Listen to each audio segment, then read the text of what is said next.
Halloween night. A small American town. 15 years ago.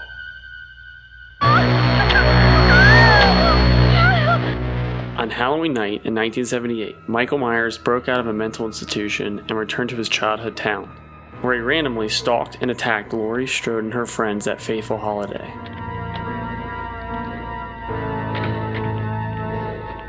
Michael? Halloween. Now over 40 years old, Halloween and the motives of its antagonist seems more insidious than ever, leaving the viewer asking the obvious question, why? His eyes was purely and simply evil. John Carpenter's low-budget film was meant to be a sequel to Black Christmas, and in turn was supposed to be its own series of separately related stories that all took place on the autumn holiday. Instead, Halloween became a huge success and spawned countless sequels, remakes, and reimaginings, making one thing sure: audiences were enthralled by the blank-faced killer known as Michael Myers. How? I killed him. You can't kill the boogeyman. So why does this simple story seem to resonate so well with audiences? Well, it seems like it was ripped from some news headline because it could happen in your neighborhood. Remember, it's 1970s America, and we just experienced the likes of Charles Manson, Ed Gein, the Zodiac Killer, the Summer of Sam Killer, Ed Kemper, and many other copycats. The serial killer and his exploits had become a home-brewed American monster. Gone were the theatrical scares of vampires or wolfmen. Here was the new terror, reality.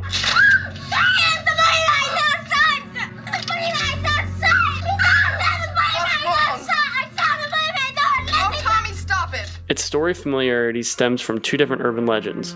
The babysitter, who is stalked by an unknown menace on the phone only to find out that the killer is inside the house. And the hook, a lover's lane thread where an escaped mental patient taunts a couple in the car out on a date. We have all heard these tales or renditions of them around the harvest bonfires or summer camp nights. But the film spins them in a way that only seems borrowed. And look at our setting. No haunted house, no looming castle keep. It's the suburbs, our backyards. On the one night of the year where you go and meet your neighbors and threaten them for candy. And our characters? Babysitters. A job most are familiar with doing or having been watched over by someone who doesn't seem the most responsible. A situation we recall from our youth. All in all, the film feels too familiar, too real, and ultimately, that's where it works. He's gonna get you! The boogeyman is coming. Leave me alone! He doesn't believe us. Don't you know what happens on Halloween? Yeah, we get candy. At times, the movie acts as a travel guide to the holiday.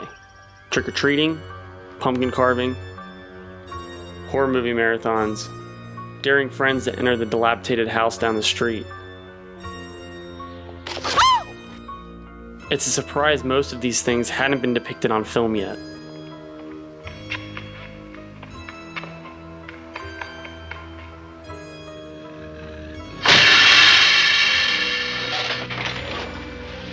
Taking cues from filmmaker Val Lewton, a producer who worked for RKO in the 1940s and helped pioneer the jump scare, the movie hides itself in atmosphere and shadows.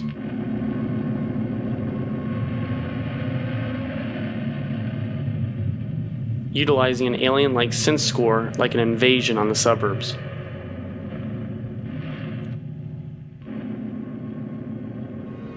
Building its suspense around the naive characters as they dance around danger unbeknownst.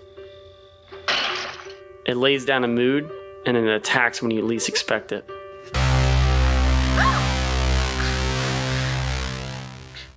Well, kiddo, I thought you outgrew superstition.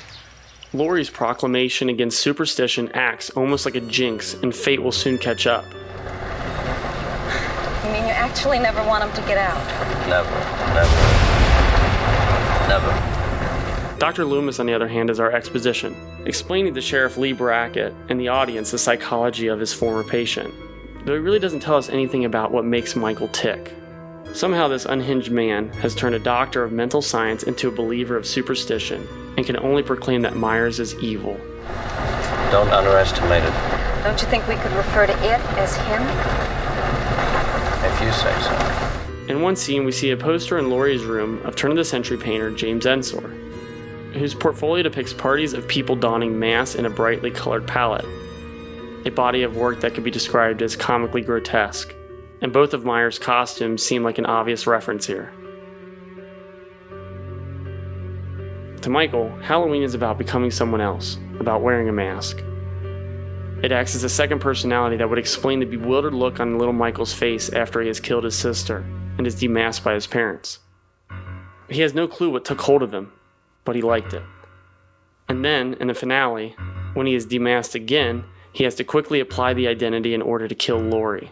But does he even want to kill Laurie? Michael has a thing for the ladies, that much is true, and dispatches of the men rather quickly.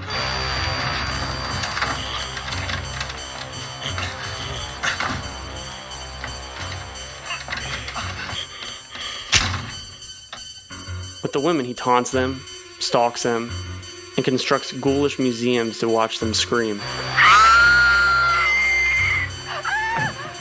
It's not just about killing for him, it's a game. With a deadly ending.